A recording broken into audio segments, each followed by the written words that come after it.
Craig Mauger is Executive Director of the Michigan Campaign Finance Network. That means he tracks who spends money on what campaigns, and I think he's going to wake us up. Thank you all for having me. Can we take a moment and applaud these people doing the A/B table over here? The guy who spoke a couple times ago was bragging about not having any charts. And I was like, oh, do people not like charts? I love charts. Come on. I've got a few charts in mine. Yes, I am the director of a small nonprofit organization based here in Lansing. I live in Holt, literally 6 minutes from here. Very convenient for me. We work to track the money in politics. And we put out information, we do research, we do investigative reporting, we put all this up on our website and give it out to people for free. It's a labor of love for many, and as someone pointed out before I came up here, and we've been doing it for 20 years. So I'm going to try to inform you about how campaign finance works right now in 2019, and give you some information. So I have a pointer. All right, so I start out with a couple of quick examples so you can see this. How many of you got a mailer in 2018? Maybe a few hundred of them every day in your house? Yeah. So this is a guy, someone might know him here. His name's Max Reese. He's a libertarian from the Muskegon area. Anyone know him? He ran for the state house in 2016. He's a third-party candidate. He was running in a very competitive state house district. You heard about the redistricting ballot proposal we had. One of their arguments was we don't have a lot of competitive districts, these districts that are naturally 50% Republican, 50% Democrat. This is one of the districts that we do have that's very competitive. Every 2 years, more than $1 million flows to try to win this seat from Democrats and Republicans. Max, not getting $1 million.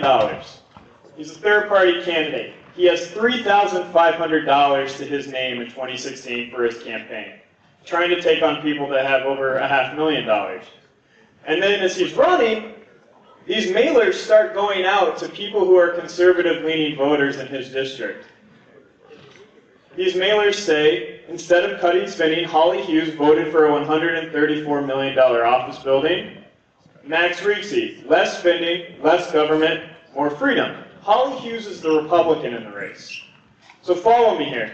Yep. The first thing you have to understand about campaign finance in Michigan, most important thing, if you don't expressly tell people how to vote in your TV ads or mailers, you don't necessarily have to disclose where your money's coming from.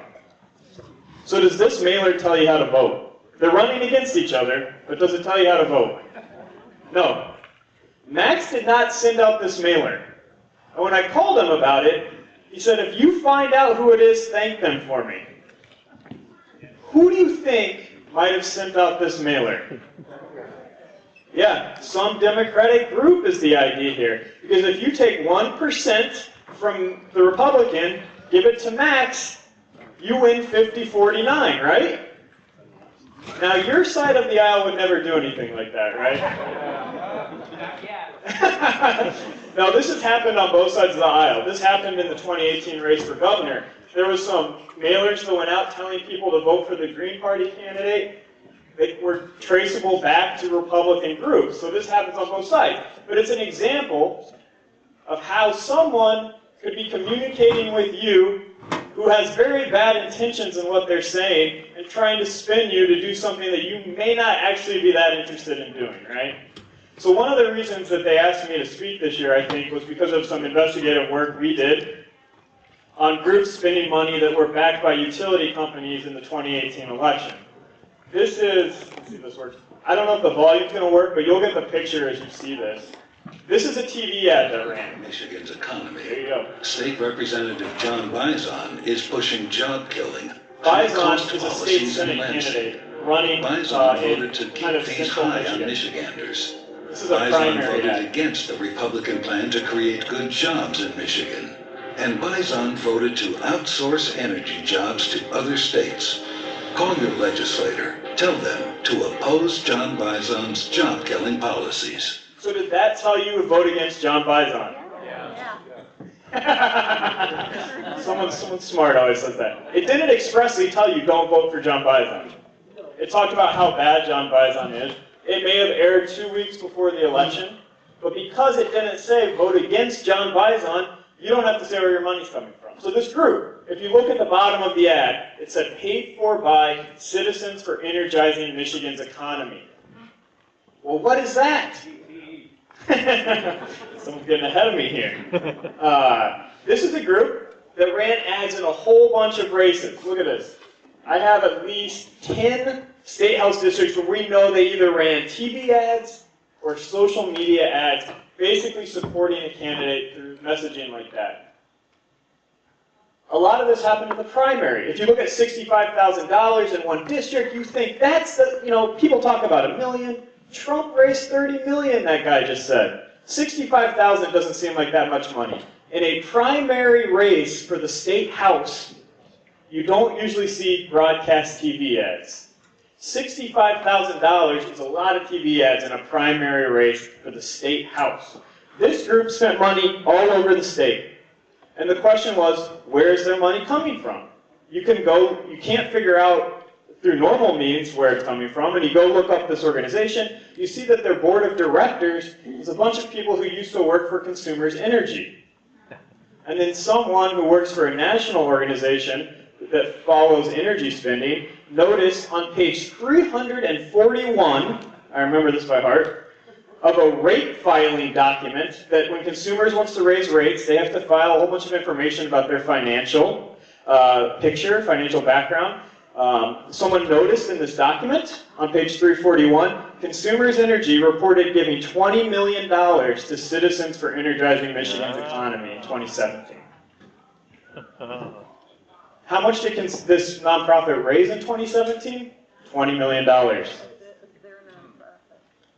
This is an example of, if you just saw that TV ad, you wouldn't know that the story is really about energy. But it was about energy. They were targeting a lot of the people who hadn't stood with them on energy bills in the past. So that's just another example. Some quick numbers here.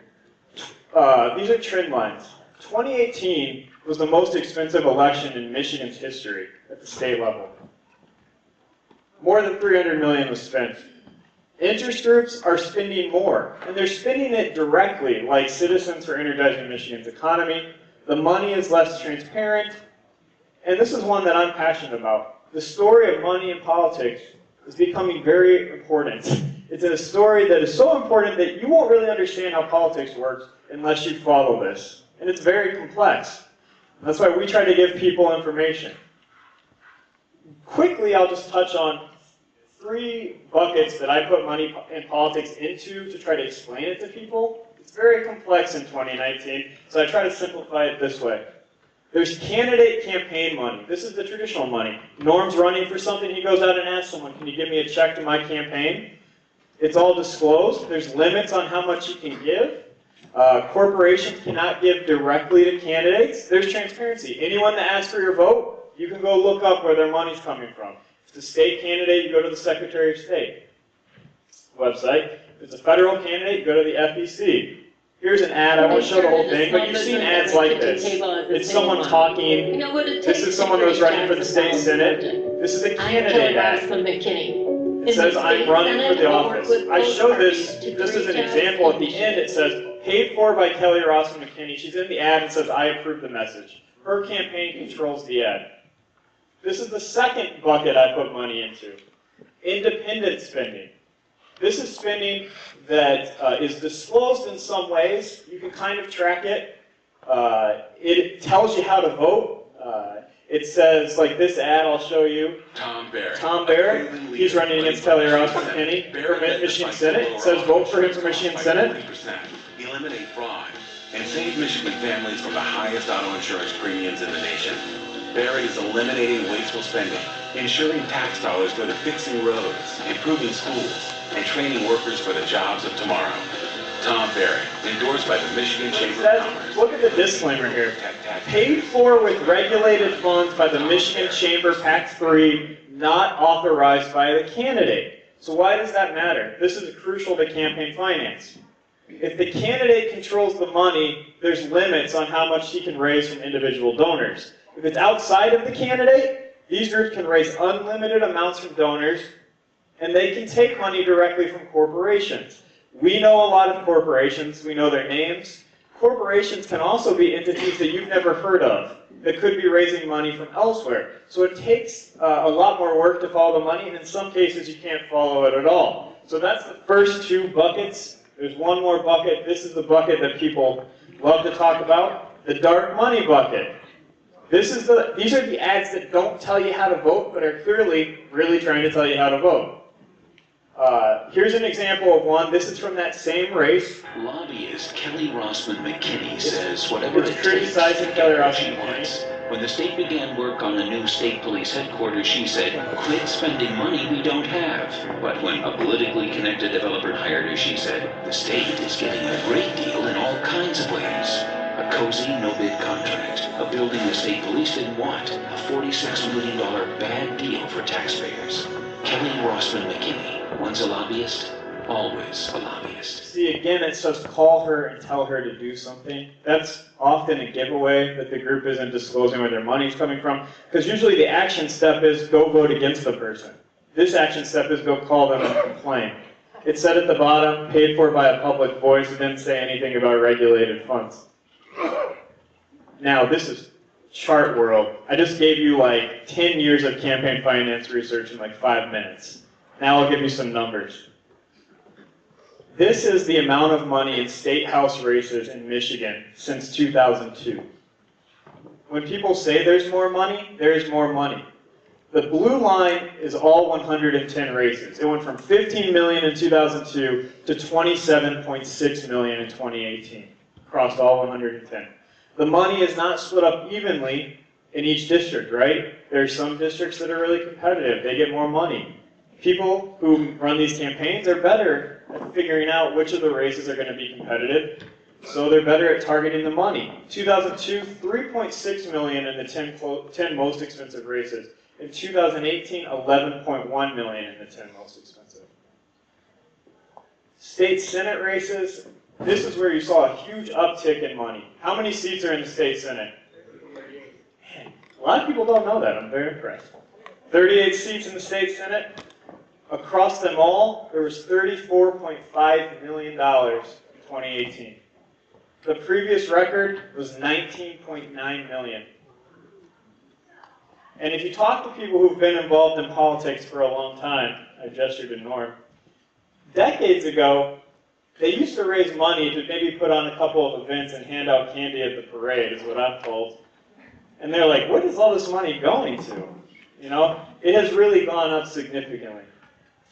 This is the slide that I used to show that. In 1985, there was a special election. If you like history, this is for you. 1985, Norm might remember this, there's a special election to fill a vacant seat in the state Senate. Whichever side won this race was going to control the state Senate in Michigan. This race was a headline in the Washington Post because of how expensive it was. It cost $600,000. If you adjust for inflation, that's $1.5 million today. We just had a state Senate race in 2018 that cost $2.7 million. And that race decided the state Senate. The Republican, you may have heard of him, Vern Ehlers won the race, went on to serve in Congress later. Anybody live in the 8th Congressional District? Alyssa Slotkin and Mike Bishop. That's where I live. I think we're in the 8th right now. This is the most, we just had this race in 2018. One U.S. House seat. It cost $28 million. The most expensive U.S. House race in Michigan history. The previous record was $16 million. If you look at this, the dark pieces of this pie are the candidates' money that they raised and spent. The light pieces of the pie are outside groups that came in and spent the money directly on TV ads. So if you paid attention to the TV ads you saw, a lot of them did not come from Slotkin and Bishop's campaign, they came from other groups. One of them that spent $2.4 million was Independence USA PAC. That's Mike Bloomberg's PAC. He funds that PAC. They put $2 million into this race. Slotkin had a money advantage in this race. The Democrats had a pretty large advantage in a lot of these races because they had a lot of grassroots fundraising going on, but they also had some very large donors getting involved, like Bloomberg, like Tom Steyer, that spent a lot of money. Out of this 28 million, 11 million came from the candidates, 17 million came from outside groups acting outside of the candidates. This is my last slide.